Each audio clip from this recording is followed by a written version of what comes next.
Online.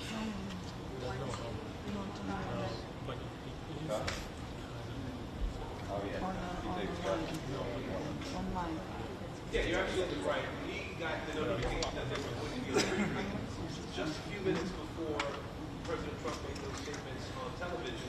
And so, as we've been told yesterday, developments are happening rapidly in this investigation, where we know that resources were brought to bear. Yes, FBI investigation here. Knowing that there were teams that have been obviously going after the crime scene here, but also combing through all the videos, all the photos that have been sent in by the public, and then also interviewing somewhere in the neighborhood of 200 people throughout the course of the investigation up to this point, trying to gather details. And so it's really been a little bit around the clock effort. They want you to die. Still trying to build their case, right? We know that there's someone who's now in custody, that there's going to be a prosecution that happens at this point. So having that right in your hand, That works perfectly. old action rifle, as it was described, is going to be something that can be restored in prosecution going forward. We know that the federal law enforcement is working to trace that weapon, and that's the sort of information that can come together that can be helpful in the prosecution once we get to that stage. And like you said, I think right now a lot of people are concerned and worried that the person who was responsible for the shooting was still out there. Those folks are going to be hearing this morning. They just thought someone is in custody. So 7:30 is the earliest probably. Of the crime that may be here on Wednesday afternoon.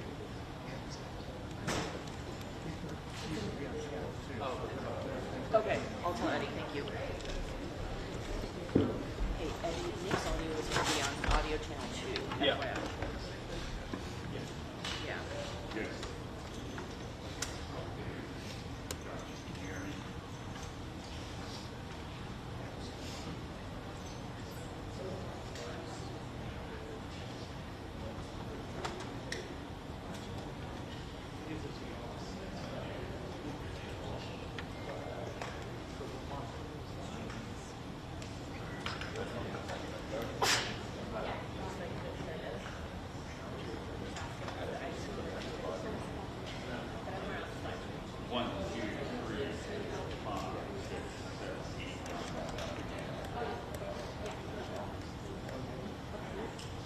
I do.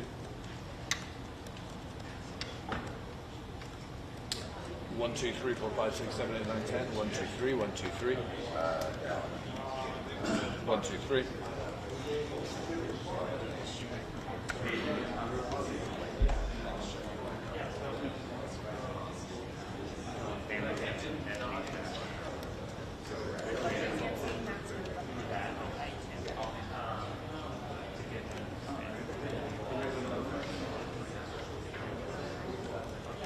Cool.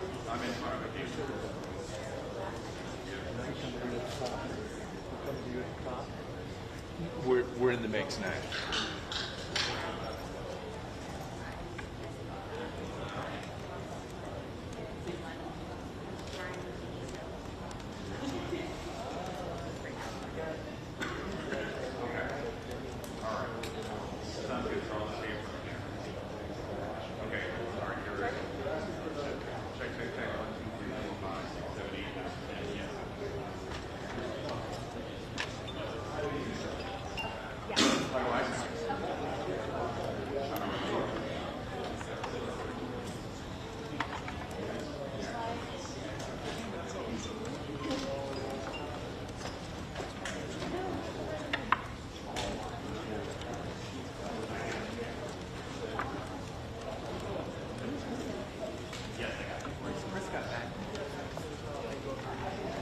Well, obviously, anticipation. We are waiting to get more information. We are waiting for the opportunity to ask questions, to try and fill out some more of the details, to add to that fantastic reporting that Evan was just giving you on air now. I would guess that by the level of preparation... For those that didn't hear, 7:30 is the soonest, so at least 30 minutes, possibly more. Just hearing now, it's going to be at least 30 minutes, John, before this press conference starts here on the campus in Orem, Utah, where we will be getting more information. We expect that Kash Patel, the director of the FBI, will be here. I imagine that the governor of Utah might be here. Of course, the Utah Public Safety will be here. And they have in the past given us information, and they have also taken a limited number of questions. So we are hoping to get that chance to fill out, to ask questions, to really get more of a picture, more of an idea of how this transpired. John.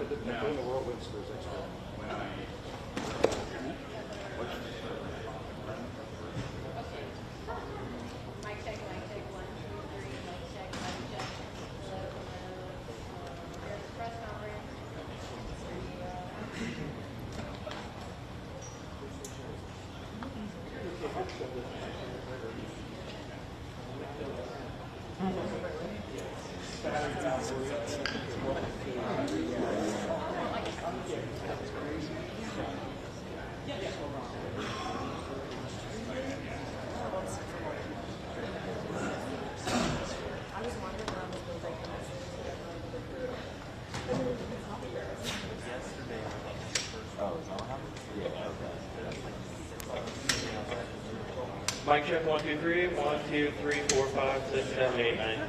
1, 2, 3, 4, 5, 6, 7, 8, 9, 10. 1, 2, 3, 4, 5, 6, 7, 8, 9, 10. Mic check, 1, 2, 3, 4, 5, 6, 7, 8, 9, 10.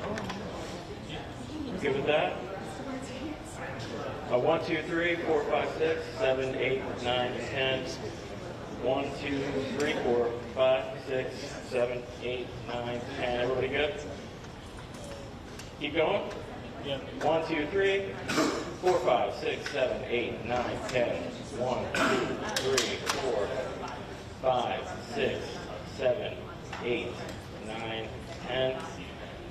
Check 1, check 2, check 3, 4, 5, 6, 7, 8, 9, 10. And it's for you guys coming in, 7:30 is the earliest start time for this now, so you guys are all aware. You good? Everybody? We'll do another check in about 15. Keep going. 1, 2, 3, 4, 5, 6, 7, 8, 9, 10, 11, 12, 1, 2, 3, 4, 5, 6, 7, 8, 9, 10. 1, 2, 3, 4, 5, 6, 7, 8, 9. Check, check. 1, 2, check, check, check. 1, 2, 3, 4, 5, 6, 7, 8, 9, 10. Check, check, check. 1, 2, check, check, check, check. Check, check, check. 1, 2, 3, 4, 5, 6, 7, 8, 9, 10. Checking. 1, 2, 3, 4, 5, 6, 7. We'll come back up in about 10 or 15 for another one.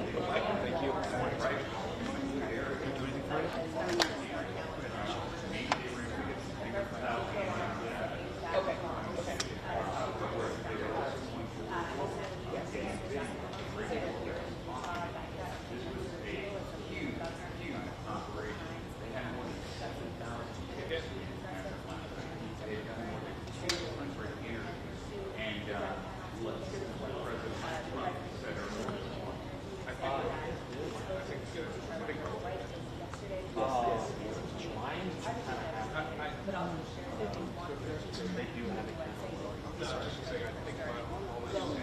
Yeah, hi, Mike. You have to think this one would be concrete. I have to say, rather than thrown together hurriedly, we were expecting a news conference starting right now, but we're told that's been delayed by half an hour at least. There will be a full lineup ready by our line when they come to the podium and reveal the details. We have all been scooped, haven't we, by Donald Trump live and exclusive on Fox and Fred, bringing you all the latest news. The president, just before he went on that show, was told that they had their man, and details were sketchy by his own admission, but that wasn't going to stop him. What appears to be the case is that a family member recognised the individual, still interviewed yesterday, and from that video footage of the figure making his escape, running across the room, dropping down the ground and making his way There seems to be, according to the list and the president, a minister involved, somebody religious, he might have gone to the father of the alleged at that stage. According to government, that father convinced his son that he should turn him in. They are said to have gone to a US Marshal around about 11 p.m. last night. Donald Trump, the president, said he's aged about 28 or 29, to be sure. Our understanding is that he is in his early 20s and is from the state of Utah. The arrest was executed by Utah law enforcement authorities. I think that it would be a fairly quick matter of establishing whether or not they do indeed have the right guy. You'll remember they have evidence from the scene, the palm print, the forearm print. They have a footwear impression, so that's all ready to go for when they made an arrest. And it will be a question fairly rapidly, I suspect, of matching the evidence to the individual in custody. But I would caution, and we have been cautioning all morning, don't forget this is the third guy they have taken. Don't forget the FBI director said with absolute certainty they had the man who had committed murder, only to have to correct himself on social media within a matter of minutes. So there is a caveat to everything. But if we are to take nobody less than the President of the United States actually, this manhunt has come to a success.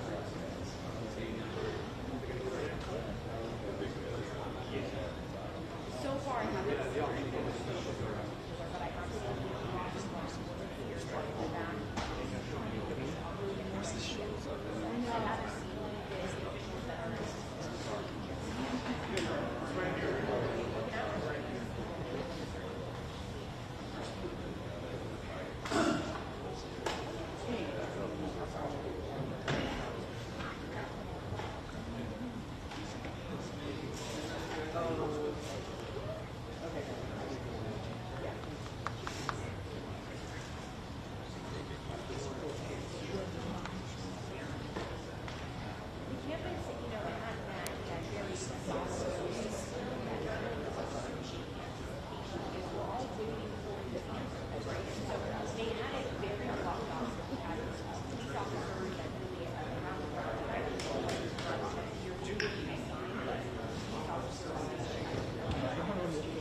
Ich hätte ganz gerne mit Sebastian sehen.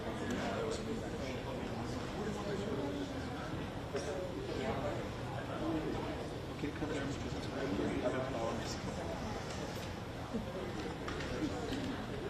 okay.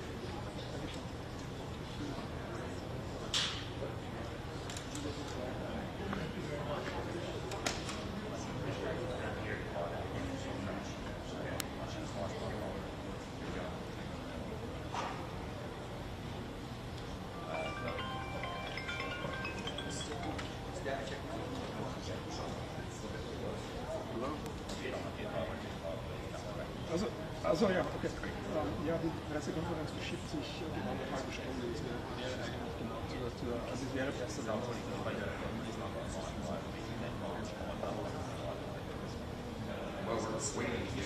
Genau, weil dann kommt es in Ruhe rein. Okay, dann für die nächsten Schritte. Ja, danke. I mean, as it is not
Tim, am I in the, I'm not in the top right here.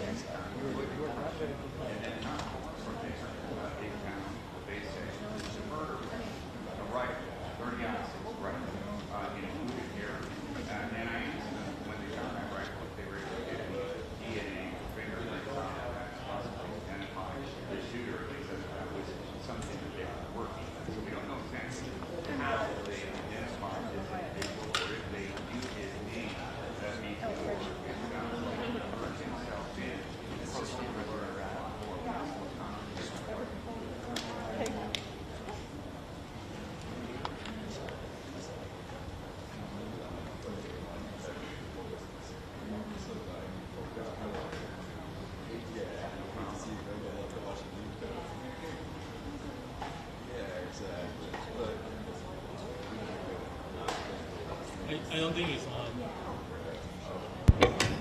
Check, check, check. 1, 2, 3, 4, 5, 6, 7, 8. Check, check, check. 1, 2, 3, 4, 5, 6, 7, 8, 9, 10.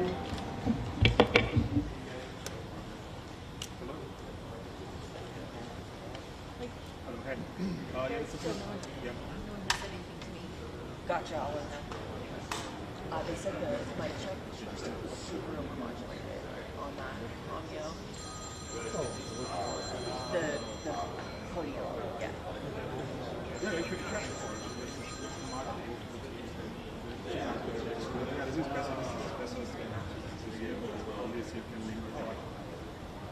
Der Rückengang, das ist great. Wir sind in der nächsten Stunde.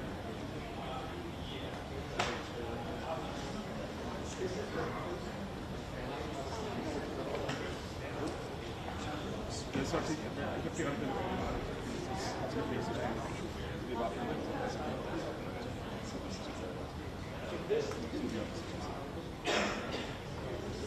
All right. Okay, cool. This is the Jim, control room's asking, are we going to have two channels, one from podium, one for questions from here? You're getting that? Yeah, answer is yes.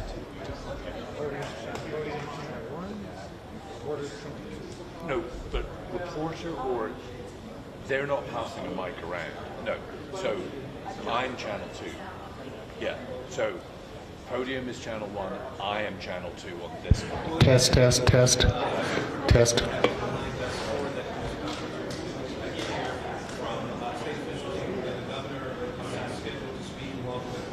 Commissioner of the Department of Public Safety here in the whole that Caspertel, the director of the FBI, as well as some other leaders who've been working on this investigation over the last couple of days. And so going through exactly the sorts of questions that we looking at answers to or asking here in the commission as they gather is a real desire to know, obviously, why this person, why specifically.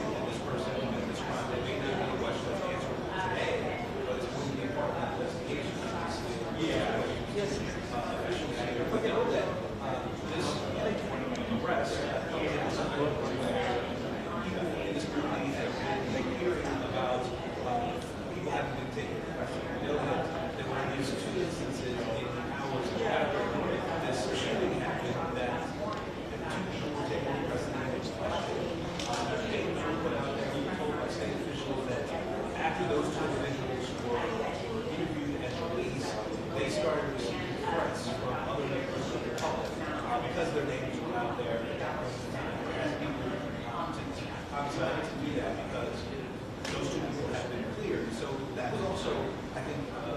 driver and trying to get someone, these suspects, in custody more quickly. So the attention would, in some instances, not be focused on individuals like that. I can tell you that there was quite a press on campus yesterday, not related to this initial investigation.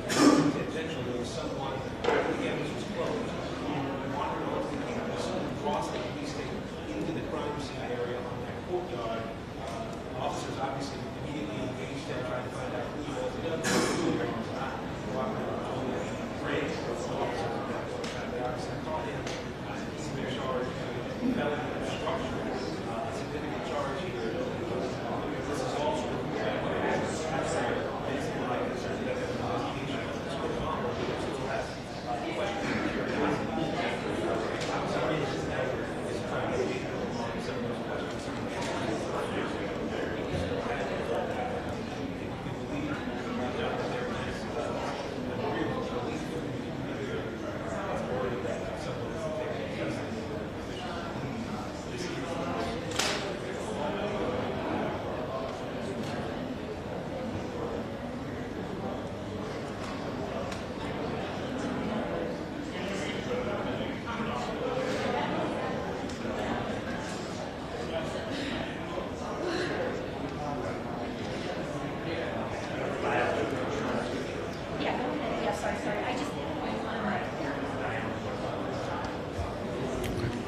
Check, check, check.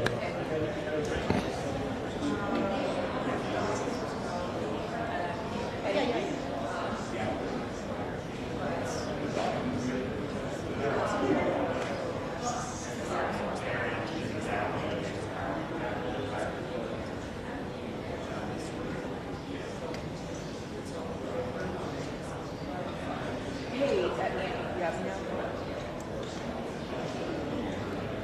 That,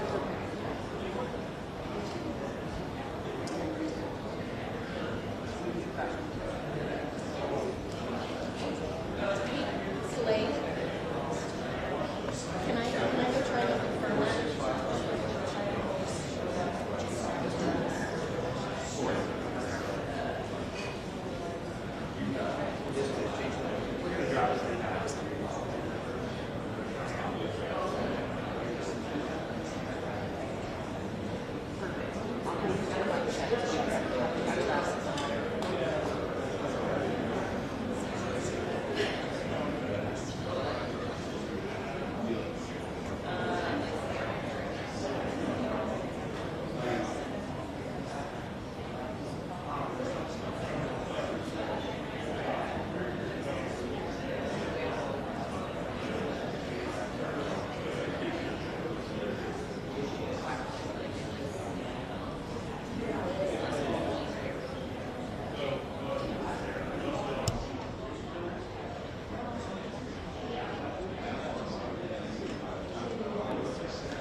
Yeah, of course.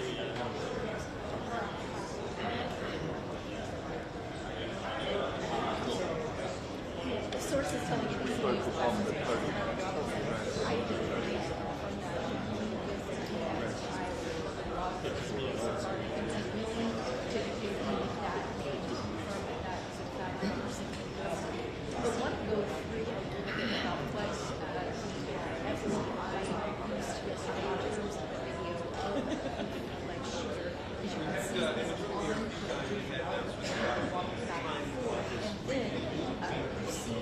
jump off of that building and climb off towards the neighborhood. That high rifle was obtained. Now, the question this morning is, who is this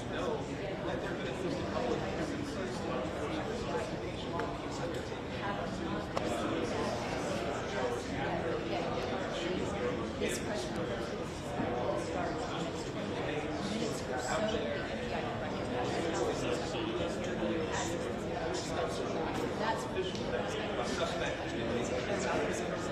what they know about this person, why he is here, so as soon as we get that information, we'll bring that confirm this name.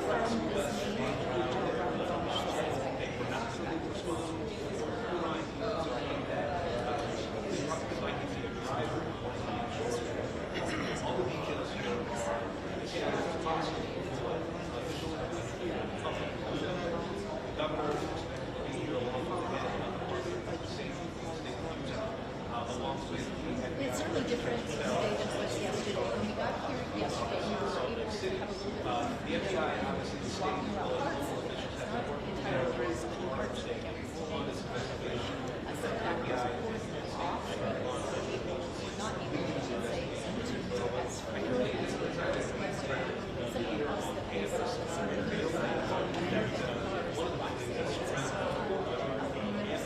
Yeah, hi, Matt. That's right. Tyler J. Robinson is the name of NBC are reporting. Trusting back to 5 sources. As you say, that sounds like it has been bottom. Matt, you'll see Robbie tell us at this news conference that was due to start half an hour ago. It's been delayed, so we'll see directly the NGI is due to host that along with others who were involved in making this arrest. It was made, executed by Utah State authorities. There is an address for Tyler Robinson's only 4 hours from this university. Man, we'll wait to see that visually what that says about the ties to this particular institution. Valley University assassination took place.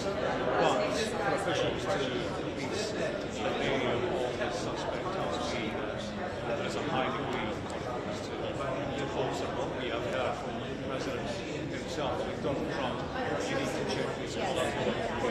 He himself said that some of the people say that ISIS will not be quite imposing. But at this stage, as I say, the 5 sources appear high degree of confidence. They have that back. They will be very quickly to establish whether this Tyler Robinson does executions time into November, whether there is evidence handprint. They will have DNA. They have the fingerprint where he made his escape running across the beach, jumping down onto the road. Right now, they will be executing videos of the investigation during searching on his contact. The man himself, this man looking for him, university age, as we have been told. But he's interested in that's the reason primary source of information isn't did you not kill Charlie Kirk? Donald Trump says that the family were involved in handing him over to 6B. The involvement of Minister somebody was clearly connected to the family. He has said that family member recognized recognised the imagery put out by the authorities, and that, you know, as the President said, maybe they not lucky, they sound good, and that's clearly the intention when these still images are put out, whether or not you know, there's a baseball cap, shades, disguise involved. Ultimately, there will be somebody out there who knows the suspect that they want to trace, and that seems to be how it's transpired in this case.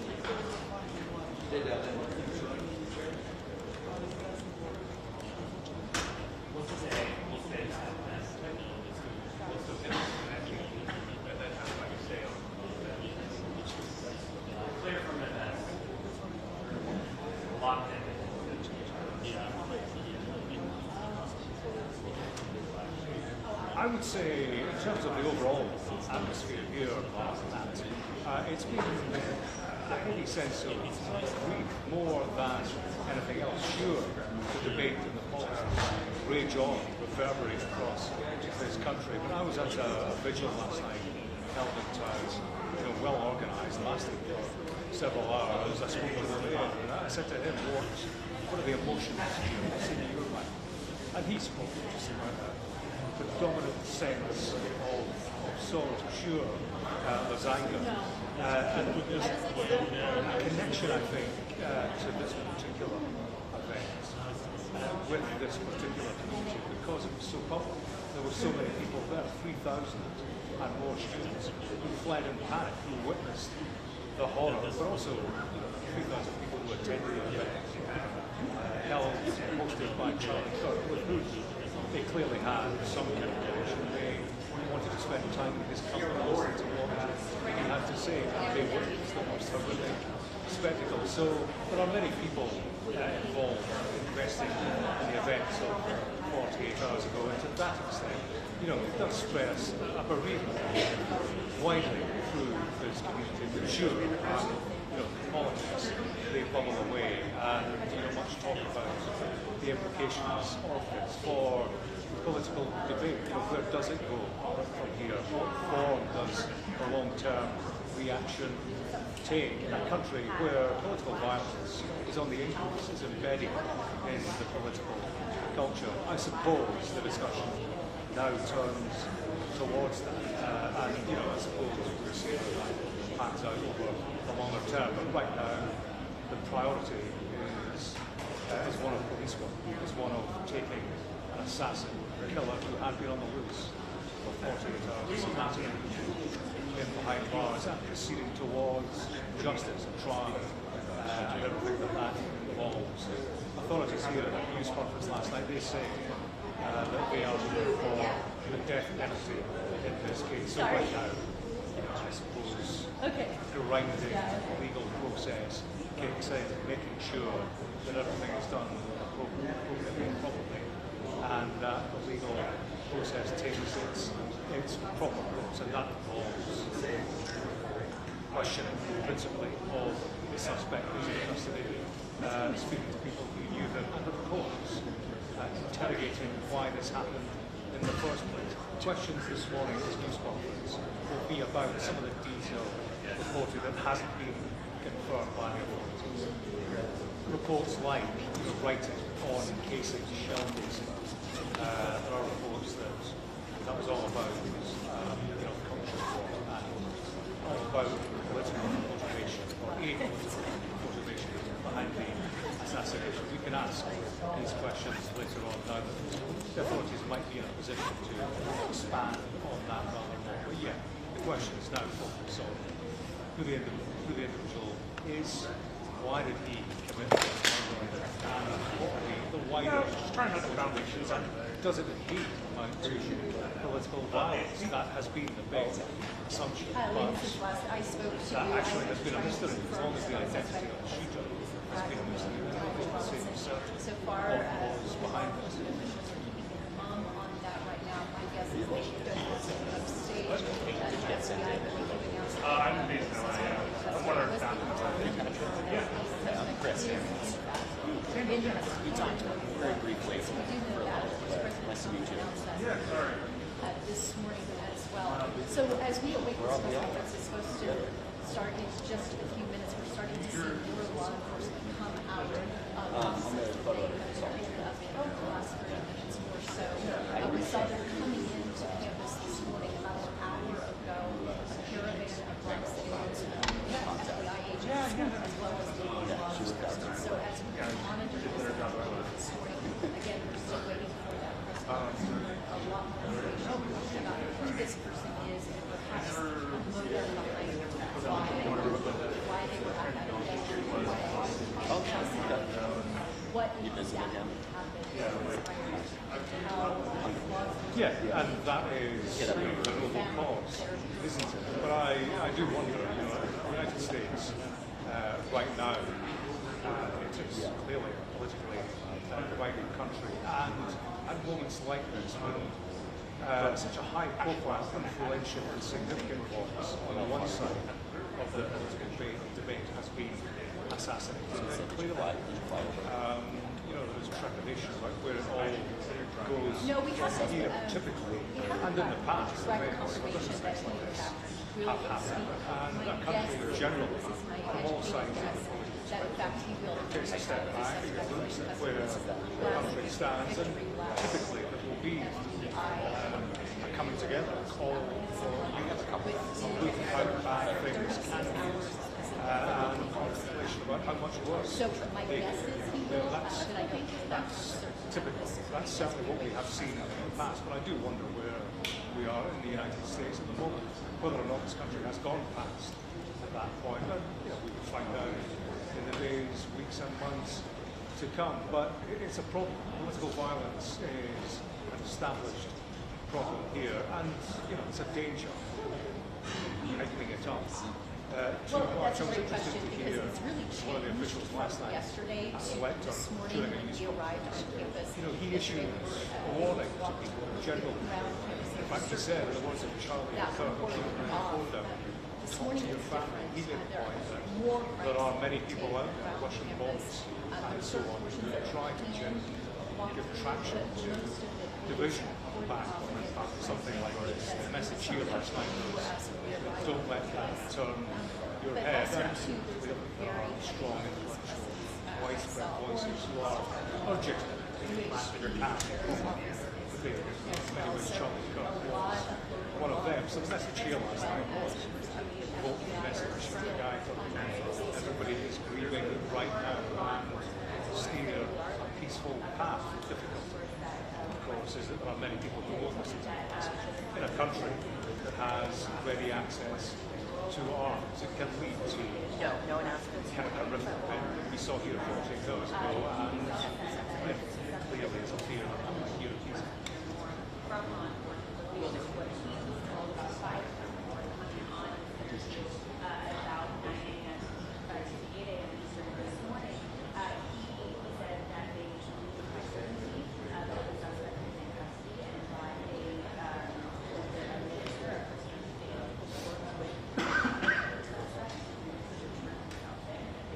It was interesting when he did, in fact, say that. I think that perhaps that suspect might have been a college student here on campus, an employee. We don't know a lot about that suspect right now, as you mentioned, Tamara, but as we learn more in the minutes to come in this press conference, perhaps we might understand a little bit who this person is, where they come from Utah, not from Utah, from Westview, perhaps here at Super. So we really don't know at this point. But as you mentioned, again, Chris Martin, a former police chief, he's been in law enforcement for a very long time, and he is making an educated guess, like many of us.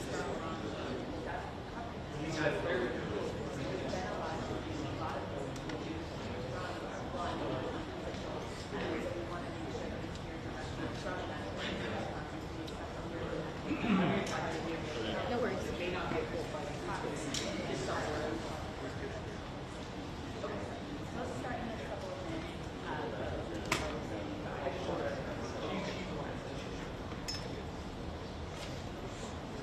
Do not have any time update, but this will be just 2 weeks from now. Yeah.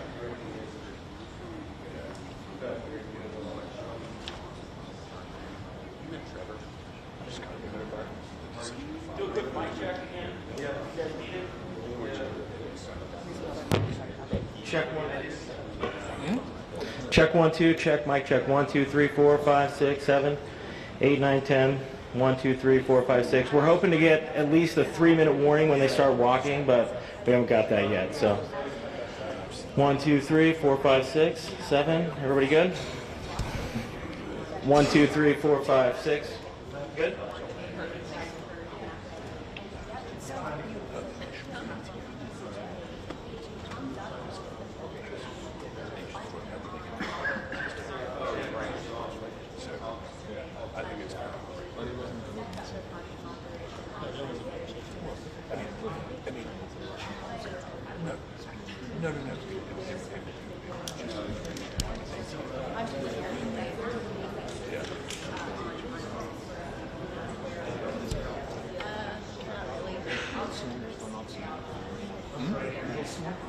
Makes sense to try to get him on the walk.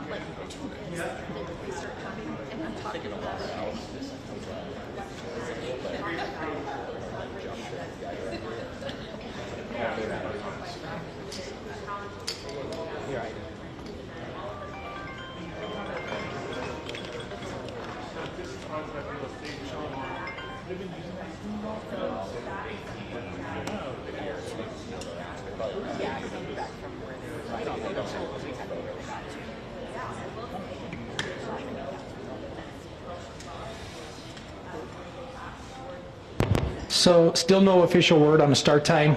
We will try to give at least a 5-minute warning on that, but we'll do our best on that.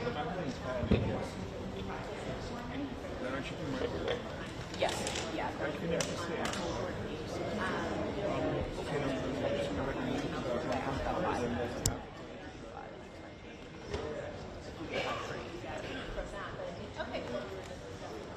I don't know what else. They're looking at us and asking questions. Yes. I don't. Yes, I will. Ja, ich fahr mal drauf. Yeah. Ich glaube, so war Minuten. Alright.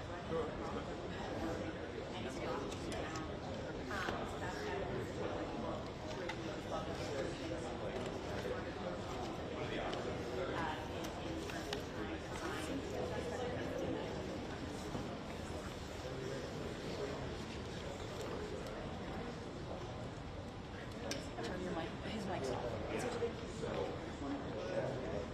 We need my mic. Yeah, we need his mic. Huh? I mean, I haven't touched it either, so. Is that Nick's mic or is that someone else's mic? 1 2 3 1 2 3 1 2 3.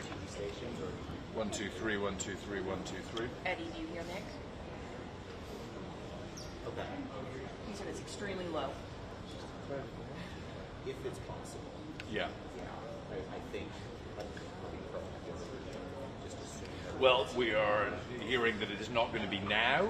We do not have an exact start time. We are told that we will hopefully get a 5-minute warning when that happens. I'm seeing press officials are gathering on the balcony above me, but no word yet on exactly when. We hope to be able to give you a 5-minute warning when that comes. John. Okay. I was sitting here yesterday. I still owe you. Nice guy, mustache. Okay. I'd say if he comes over here, I'll offer him like some. Only because he's literally like. I've worked in this force application.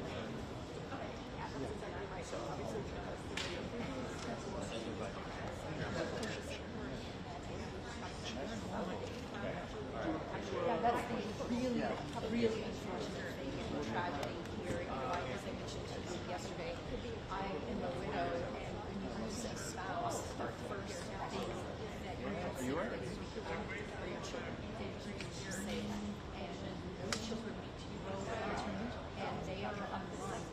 They are not. You know, it's kind of that is really the hard thing about this. Is so much are photos are circulating, and I do understand that some social media companies are trying to take some of those videos down that show the worst of the violence, but they're not going to get all of them, and that is really the difficult thing, particularly when you think about those children as they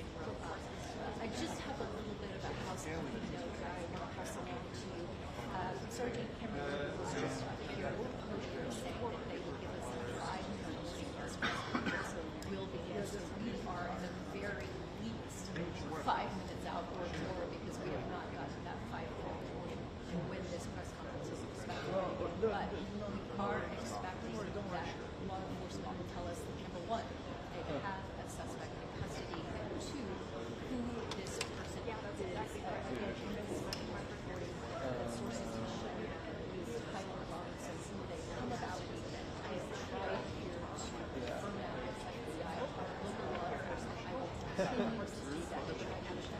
think so. What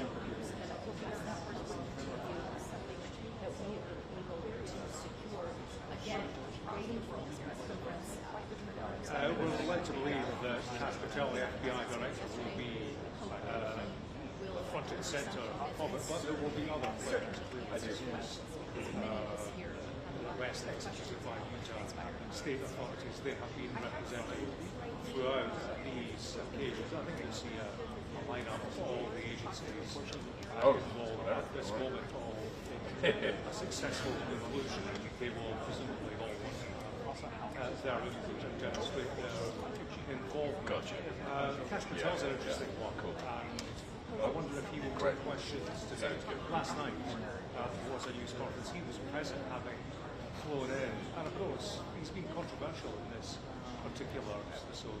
Controversial to the extent that you wonder about his long-term future. 48 hours ago, in the immediate aftermath, soon after, he tweeted, he posted on X that the suspect who had committed the killing, paraphrasing, was in custody. He said that with a degree of certainty, certain that this individual had committed murder. Of course, that does many things in the public. React, drop their guard, perhaps, in an area where there's a killer on the loose. It also does have an influence, in fact, on the investigation at the time of them being asked to be wary, but also contribute information. So that was one tweet, public. Well, There would be a reaction to that, switching on. What he did very soon after that was to say that suspect has been interrogated and has now been released. So, that was a message. That was a mixed message coming from the very first director of the FBI. So, that's a question for him last night. But at a news conference, at a time when Joe was going to ask questions, he needs to ask questions. And there are questions that he needs to benefit the investigation. Need to be related to the public. There was no question. States only, anybody can ask anything. So nobody could ask him. Actually, it's not his way out. Ask them about this matter. So, did you misrepresent the investigation at a critical stage? Did you endanger public safety? These are questions that are very easily. There's a statement, interestingly, on a White House official. He was asked about President Trump's view of Cash Patel and his handling of this Charlie Kirk affair. I'll read you the quote.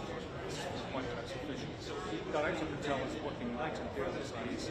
Anyone who doubts his resolve and dedication, especially when Charlie was such a close friend to him, simply is using this extremely sad moment as a disgusting act of political games. not yet 7,000 tips. Focus is justice and his faces through the bath of justice system. So I suppose a bolstering Cash Patel of sorts, but I do wonder if the president match point before we are full of this rotating support, or his position at the top of the FBI is something of an issue. Clearly that's not the issue of the day right now. The issue of the day is this arrest, who is Tyler and why did he do this, what was behind this institution, high profile political figure in this country. I do get the impression that Donald Trump has bounced everybody into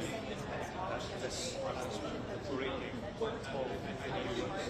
We got a late shot to get to this place. We were able to do the news conference at the top of the hour. That was 45 minutes ago. And you've been told it's been delayed, we'll give you a 5-minute warning. Seems rather more than 5 minutes away to be. So the press people traveled into Utah Valley University where the shooting took place. No indication as to when this is going to start. They will want to be dotting their eyes and crossing their T's.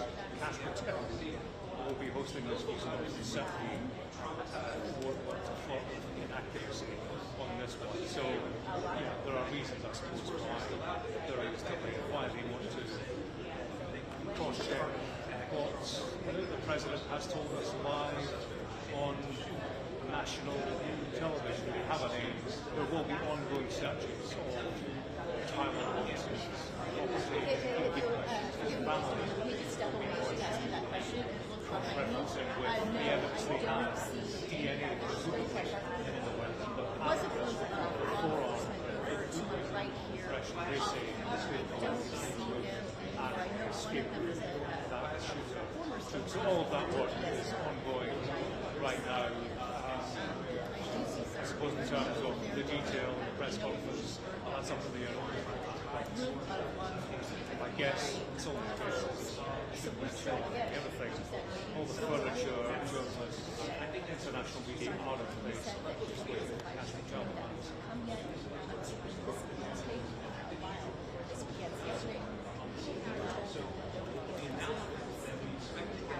That was pushed, I should say, so time is of the essence, but again, we're waiting for them. They said that they want to start.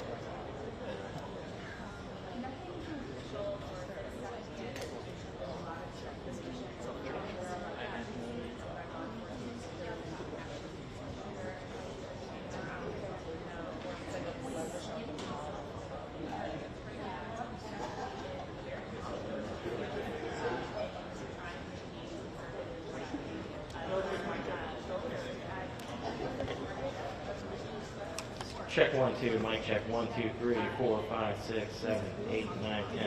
Mic 1 2 3 4 5 6 7 8 9 10. Check 1 2 1 2 3 4.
That is a widely held view. One thing that strikes me, and we've had this shooting, we have had discussions in the past few weeks. When they take place, there is an actual debate, I find, across the media about access to guns. It's almost not part of the discussion any longer. It is for us. We have a piece of business on regular facilities of gun violence, and yet America turns its head. The notion is suggesting that there should be restriction of access. It's almost not part of the discussion, I think, in response to events like this. It's almost as if the United States has moved on from that ever being a notion that it will embrace.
Hello, hello, testing, testing. Hi, everyone. We are 4 minutes out from starting the press conference. Thank you. Right, so we just heard right there that we are 4 minutes away from this press conference, and I think there's things are just now starting to develop because we're seeing the FBI agency here out on the ballot. So we got to see that, and that there are high-level officials now, so that was certainly as we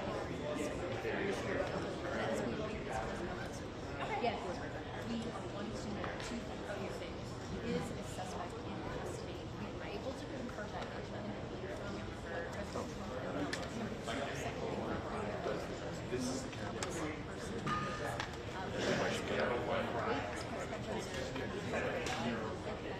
Are you planning on front by Hotel as well as Eddie, can you hear me?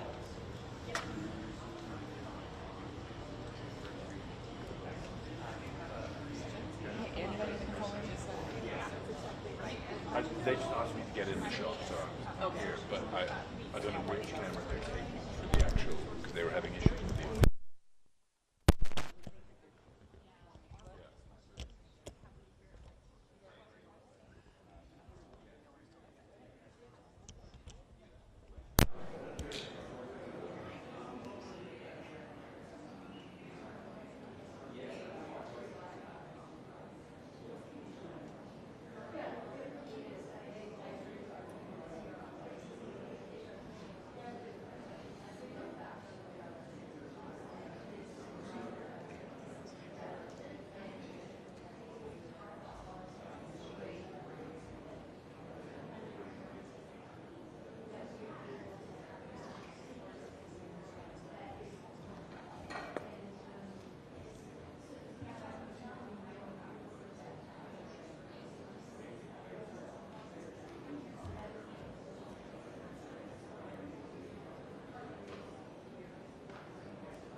Yeah.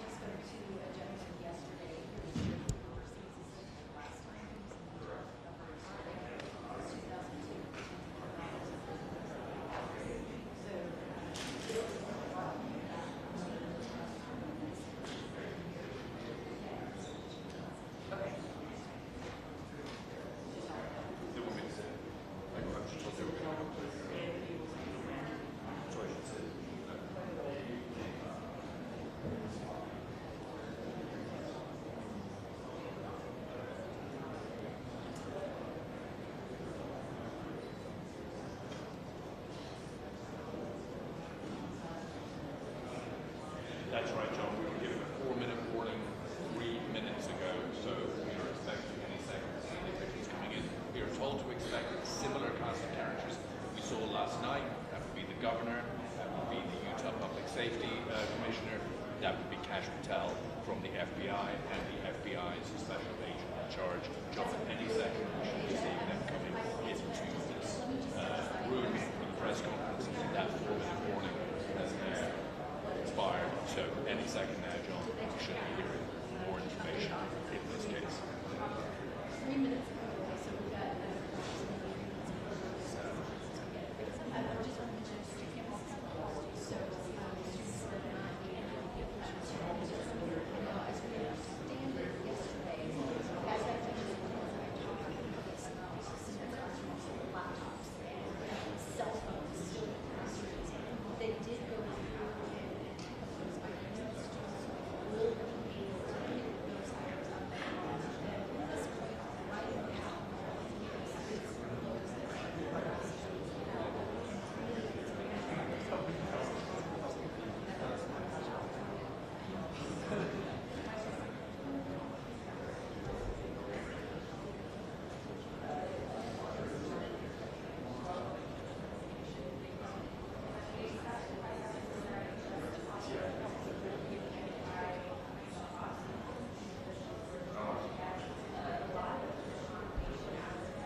1, 2, 3, 4, 5. 1, 2, 3, 4, 5.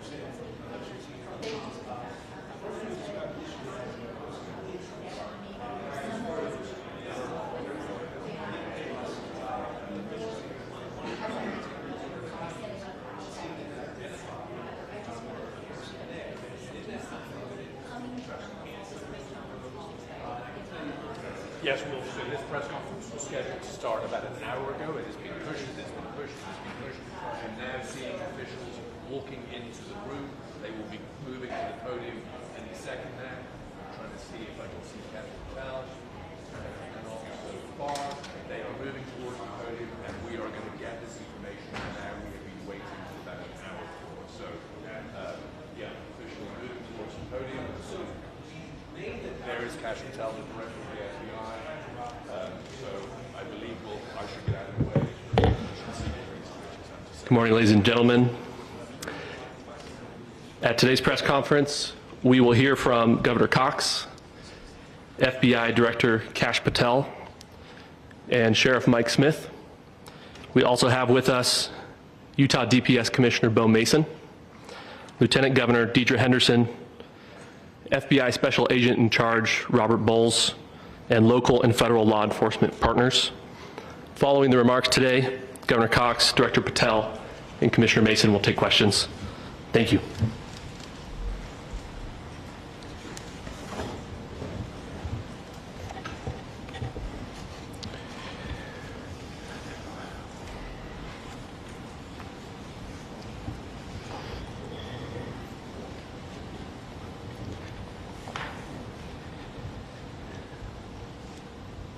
Good morning, ladies and gentlemen.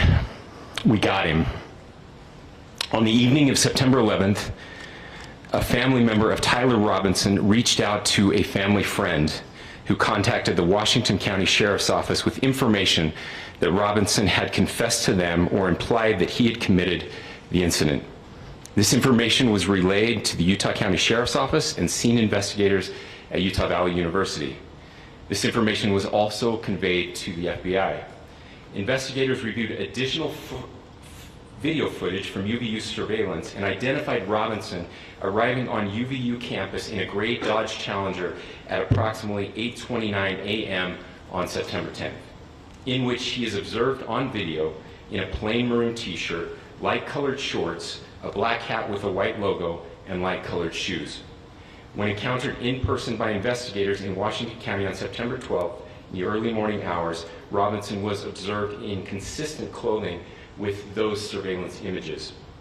Investigators interviewed a family member of Robinson who stated that Robinson had become more political in recent years.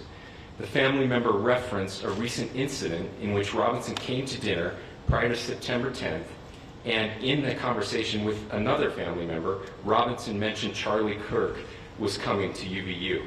They talked about why they didn't like him and the viewpoints that he had. The family member also stated Kirk was full of hate and spreading hate. The family member also confirmed Robinson had a gray Dodge Challenger. Investigators identified an individual as the roommate of Robinson. Investigators interviewed that roommate, who stated that his roommate, referring to Robinson, made a joke on Discord. Investigators asked if he would show them the messages on Discord. He opened it and showed several messages to investigators and allowed investigators to take photos of the screen as each message was shown by Robinson's roommate. These photos consisted of various messages, including content of messages between the phone contact named Tyler with an emoji icon and Robinson's roommate's device. The content of these messages included messages affiliated with the contact Tyler, stating a need to retrieve a rifle from a drop point, leaving the rifle in a bush, messages related to visually watching the area where a rifle was left, and a message referring to having left the rifle wrapped in a towel. The messages also refer to engraving bullets and a mention of a scope and the rifle being unique. Messages from the contact, Tyler, also mentioned that he had changed outfits. I know there's been speculation as well as to the writing on those casings, those bullet casings, and I believe we have that as well. And I'll share that with you now. So the area north of Campus Drive Road where the suspect crossed over, you saw some of that in the video that we released last night, consists of a grassy area with trees on the edge of the UVU campus. Investigators discovered a bolt-action rifle wrapped in a dark-colored towel. The rifle was determined to be a Mauser Model 98 30-06 caliber bolt-action rifle. The rifle had a scope mounted on top of it. Investigators noted inscriptions that had been engraved on casings found with the rifle.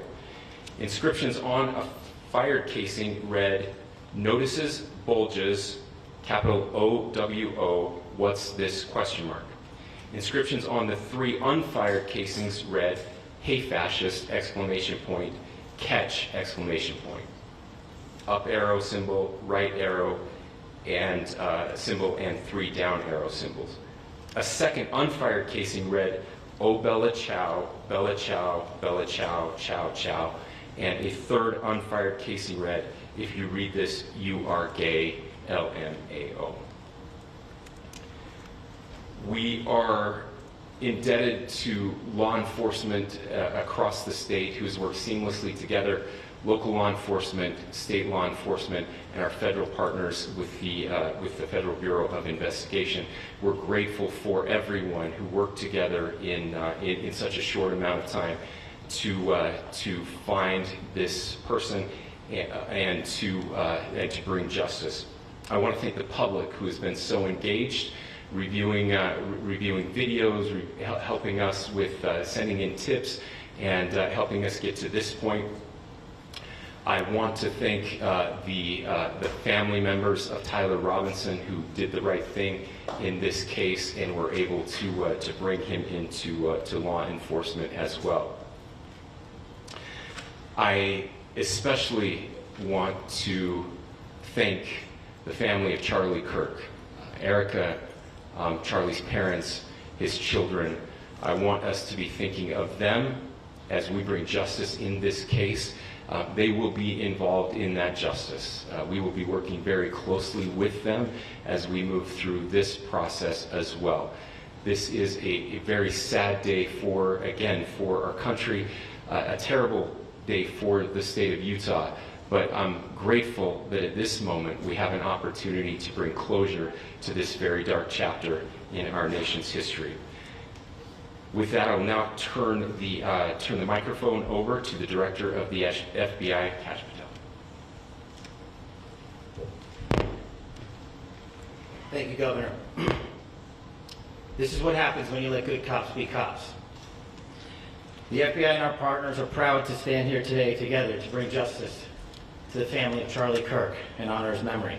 I want to express my deep gratitude to President Trump, the Vice President, and the entire White House who have been so incredibly supportive with both resources and just personally to the FBI as a team. They had our backs the entire way, and I just want to express my gratitude for giving us the resources we need to operate in this space to bring this sort of justice at this sort of speed. In 33 hours, we have made historic progress for Charlie. Governor Cox, our partnership has been absolutely incredible these last few days. Our partnership will endure. Your state and local partners, your sheriffs, your DPS community has been unbelievably impressive in the hardest of times. And a case like this cannot be solved, cannot be brought without partnering with your state and local authorities.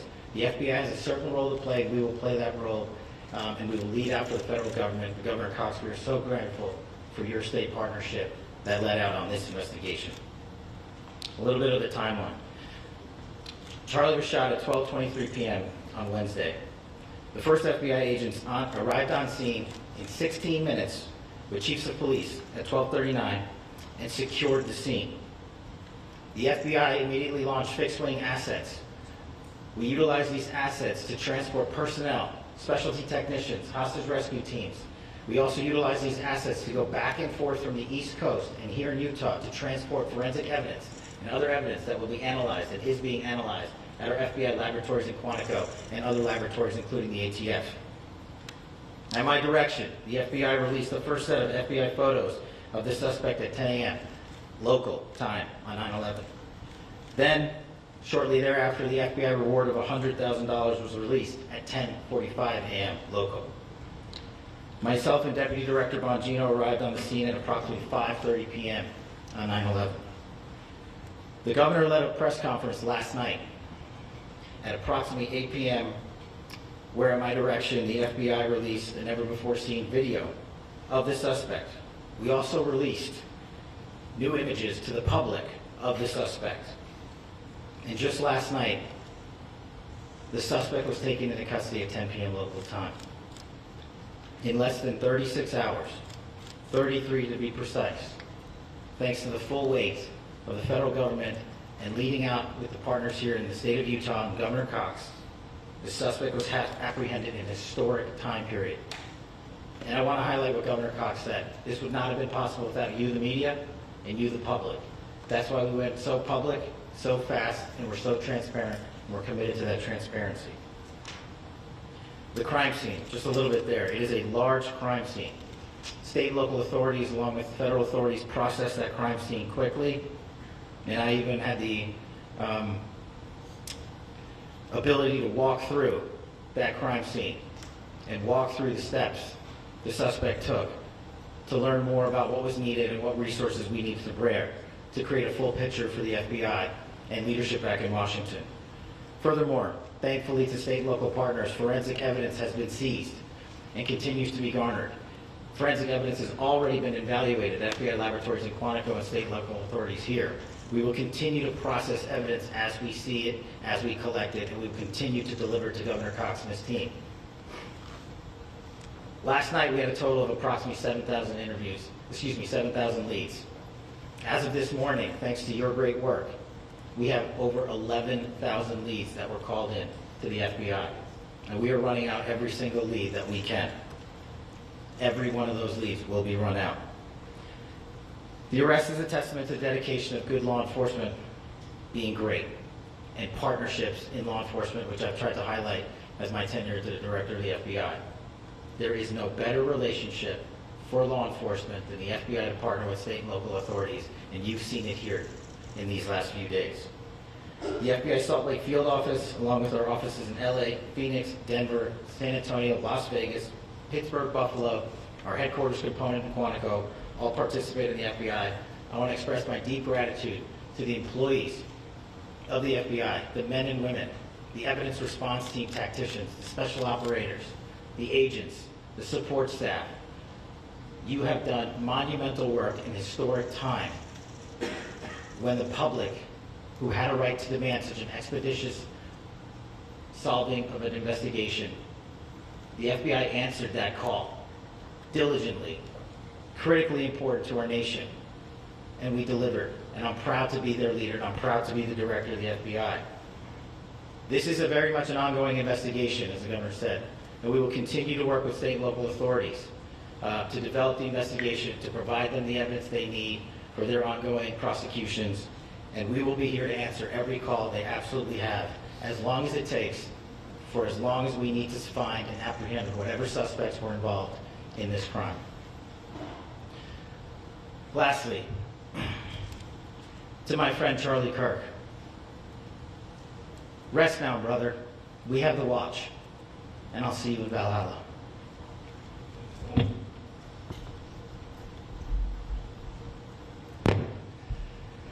Thank you. Good morning.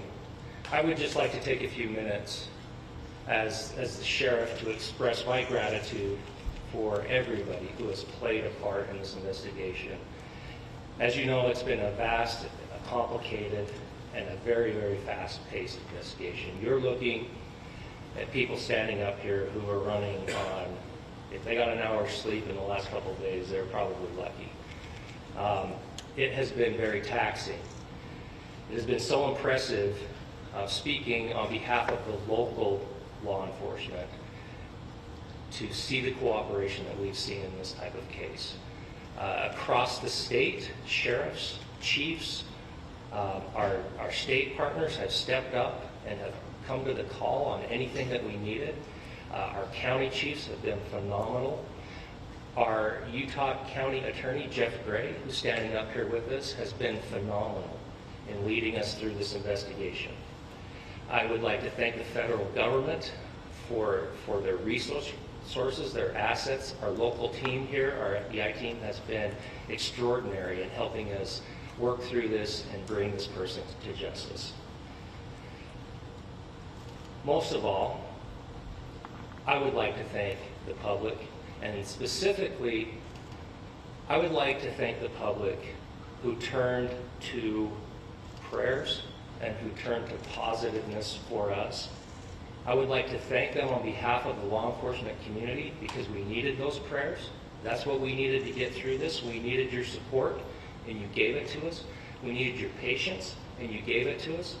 And I would like to thank you for the Kirk family because that's what they need, is your support and your prayers, and that will get us through all of this.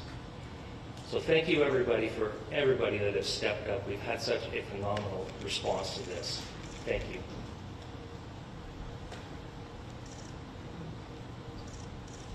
I also want to give a special thanks to the Attorney General and the Department of Justice. Their unwavering support and their commitment to justice is shown true here. And without AG Bondi and Deputy Attorney General Todd Blanche and the resources they brought to bear, we would not have been able to complete our mission. And I just want to say special thanks. It's an honor to be a part of the Department of Justice. Thank you again to our incredible law enforcement team who has worked so hard. Sheriff, I got a solid 90 minutes last night, so I'm probably the most well-rested person up here. Ladies and gentlemen, I get the microphone, so I hope you'll permit me a moment just to share a few more thoughts about where we are and how we got here, and maybe a little bit of where we go from here. I don't want to get too preachy, but I think it's important that we, with eyes wide open, understand what's happening in our country today. I've heard people say, well, why are we so invested in this? There's violence happening all across our country, and violence is tragic everywhere, and every life taken is a child of God who deserves our love and respect and dignity. This is certainly about the tragic death, political assassination of Charlie Kirk. But it is also much bigger than an attack on an individual. It is an attack on all of us. It is an attack on the American experiment. It is an attack on our ideals. This cuts to the very foundation of who we are, of who we have been, and who we could be in better times. Political violence is different than any other type of violence for lots of different reasons. One, because in the very act that Charlie championed of expression, that freedom of expression that is enshrined in our founding documents, in having his life taken in that very act, makes it more difficult for people to feel like they can share their ideas, that they can speak freely. We will never be able to solve all the other problems, including the violence problems that people are worried about, if we can't have a clash of ideas safely and securely. Even, especially those ideas with which you disagree. That's why this matters so much. Over the last 48 hours, I have been as angry as I have ever been, as sad as I have ever been. And It was, as anger pushed me to the brink, it was actually Charlie's words that pulled me back. I'd like to share some of those. And specifically right now, if I could, I need to talk to the young people in our state, in my state, and all across the country. As President Trump reminded me, he said, you know who really loved Charlie? The youths. And he's right. Young people loved Charlie, and young people hated Charlie. And Charlie went into those places anyway. And these are the words that have helped me. Charlie said, when people stop talking, that's when you get violence. He said, the weak can never forgive. Forgiveness is the attribute of the strong. The only way out of the labyrinth of suffering is to forgive. Welcome without judgment, love without condition, forgive without limit. He said, always forgive your enemies. Nothing annoys them so much. A few months ago, I referenced this last night, Charlie posted to social media, when things are moving very fast and people are losing their minds, it's important to stay grounded. Turn off your phone, read scripture, spend time with friends, and remember, internet fury is not real life. It's going to be okay. He again said, when you stop having a human connection with someone you disagree with, it becomes a lot easier to commit violence. He said, what we as a culture have to get back to is being able to have a reasonable agreement, where violence is not an option. Now, again, to my young friends out there, you are inheriting a country where politics feels like rage. It feels like rage is the only option. But through those words, we have a reminder that we can choose a different path. Your generation has an opportunity to build a culture that is very different than what we are suffering through right now. Not by pretending differences don't matter, but by embracing our differences and having those hard conversations. I think we need more moral clarity right now. I hear all the time that words are violence. Words are not violence. Violence is violence.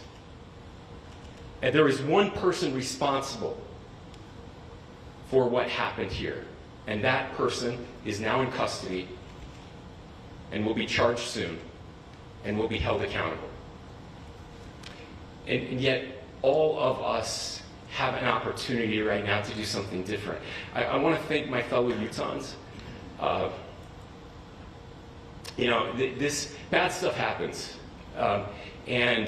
For 33 hours, I was praying that if this had to happen here, that it wouldn't be one of us. That somebody drove from another state, somebody came from another country. Sadly, that prayer was not answered the way I hoped for. Just because I thought it would make it easier on us if we could just say, hey, we don't do that here. And indeed, Utah is a special place. We lead the nation in charitable giving. We lead the nation in service every year. But it did happen here. And it was one of us. But I want you to look at how Utahns reacted the last 2 nights. There was no rioting. There was no looting. There were no cars set on fire. There was no violence. There were vigils and prayers and people coming together to share the humanity. And that, ladies and gentlemen, I believe is the answer to this. We can return violence with violence. We can return hate with hate. And that's the problem with political violence, is it metastasizes. Because we can always point the finger at the other side. And at some point, we have to find an off-ramp, or it's going to get much, much worse. But see, these are choices that we can make. History will dictate if this is a turning point for our country. But every single one of us gets to choose right now if this is a turning point for us. We get to make decisions. We have our agency. And I desperately call on every American, Republican, Democrat, liberal, progressive, conservative, MAGA, all of us to please, please, please follow what Charlie taught me. I'll just conclude with words I share often from a friend and author Yuval Levin, who was asked if he was optimistic about our country, and he said, "I'm not optimistic." He said, "I hate optimism." God, that sounds bad. But he said, optimism is a vice. It's this idea that good things are just going to happen. And he said, in the history of the world, good things have never just happened. He says, I'm not optimistic, but I am hopeful. And hope is the virtue that sits between the vices of optimism and pessimism. Hope is the idea that good things are going to happen because we can make them so. I still believe in our country. And I know Charlie Kirk believed in our country. I still believe that there is more good among us than evil. And I still believe that we can change the course of history. I'm hopeful because Americans can make it so. Ladies and gentlemen, we're happy to answer any questions you may have. Governor, can you please speak to whether the suspect is speaking with authorities and his demeanor, Tyler Robinson, when he turned himself in? I cannot speak to that. Governor, how do you interpret his motivation? Governor, how do you interpret the engravings on the case of Well, I will leave that up to you to interpret what those engravings mean. I think the clearest one that says "catch fascist," there's not, and by the way, that's like catch like a ball, catch this. That's I think that speaks for itself. Governor, you talked about this level of hatred that this person expressed at a dinner.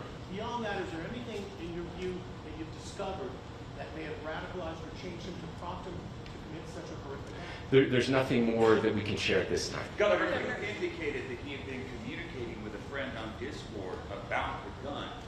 Do you anticipate any more arrests? We do not at this time have any information that would lead to any additional arrests. Do you believe he acted alone? Yes, but the investigation is ongoing.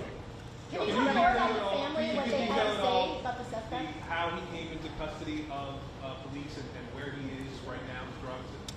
Yes, so right now, Mr. Robinson has been booked into the Utah County Jail. You heard the president this morning report that he was taken into custody, that his family and a friend helped to deliver him into custody of law enforcement in Washington County. Those of you that don't know where Washington County is, it is the southernmost, southwesternmost part of the state of Utah. It's about a 3.5 to 4 hour drive from here, where we are right now, and that's where he lived and where they turned him. Is he talking more about what the family is saying about Tyler Robinson? I can't share any more than what I've already shared. Is he talking about Governor, do you have authorities? details on how he got back to Washington County and how the gun was obtained? So how we obtained the gun? The gun was found. No, how the was found shooter in- obtained the gun and how the shooter then was able to get back to Washington. So I don't have much more details on that.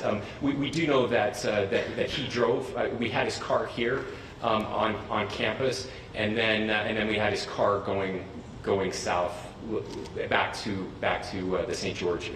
It's actually the city of Washington in Washington County. Is he talking with authorities and did he discuss a voting?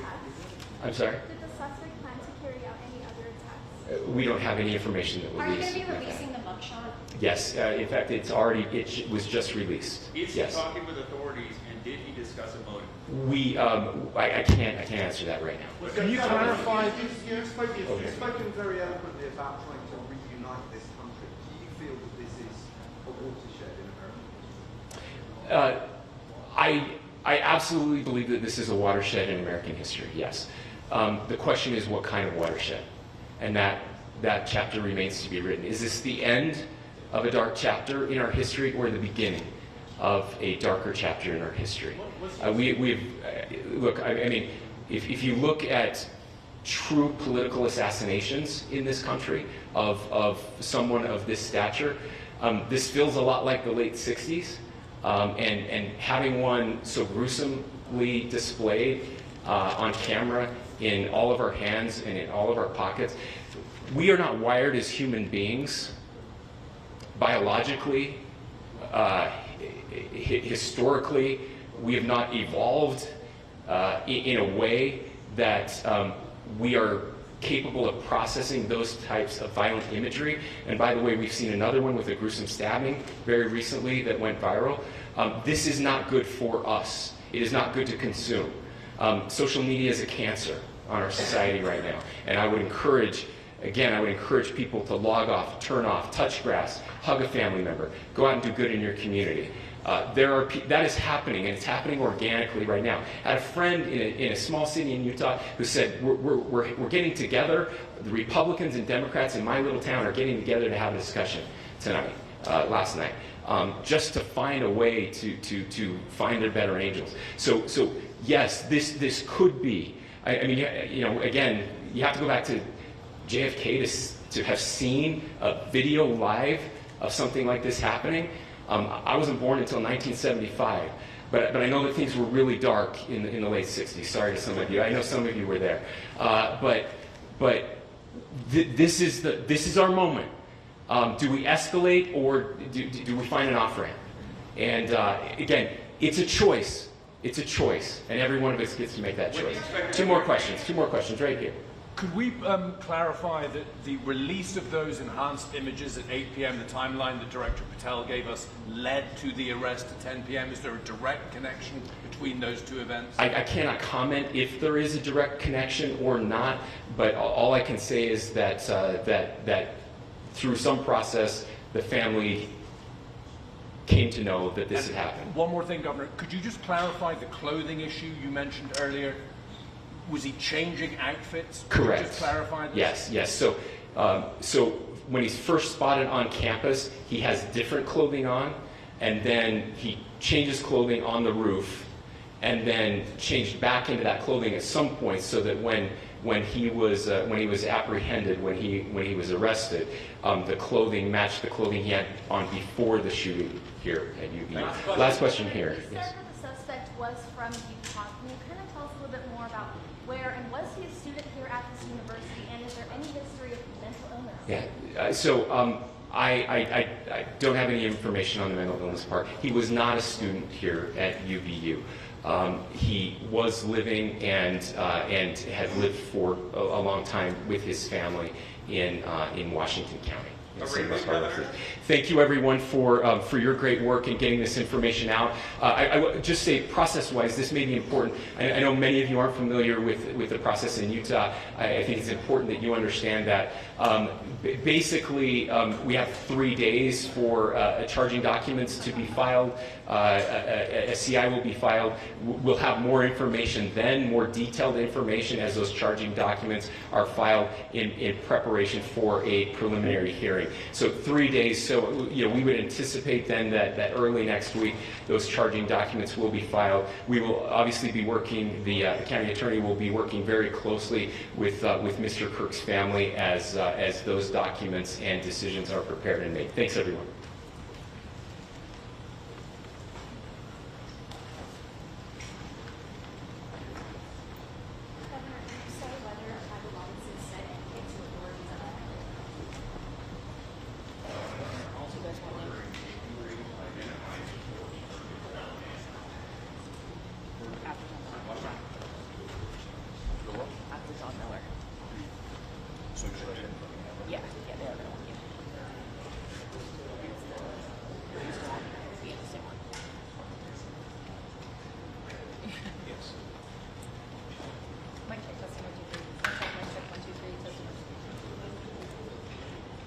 One, two, three, 1, 2, 3, 1, 2, 3, 1, 2, 3.